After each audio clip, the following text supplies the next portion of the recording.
আপনি কি জানেন কলকাতার এই হাওড়া ব্রিজের রহস্য? তো চলুন তাহলে জেনে নিই।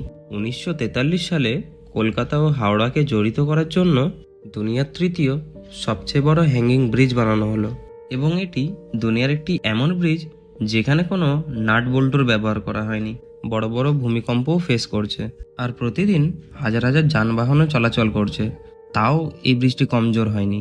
কিন্তু 2013 সালে ইঞ্জিনিয়াররা নোটিস করে এই ব্রিজে লাগানো স্টিল হুডের থিকনেস প্রায় অর্ধেক হয়ে গেছে।